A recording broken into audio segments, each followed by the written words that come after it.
আজি ডিম বইল কৰিছোঁ 3টা।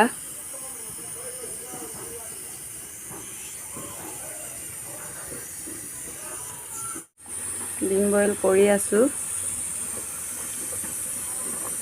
খবৰ কি খবৰ জনাব। ডিম 3টাটো বাকলিটো গুচালোঁ। এতিয়া এই 3টাটো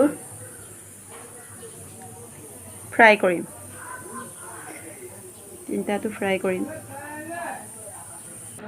ডিম 3টা ফ্ৰাই কৰিলোঁ। আপোনালোকে যদি চাই ভাল লাগে প্লিজ লাইক কমেণ্ট কৰিবলৈ নাপাহৰিব গাইজ।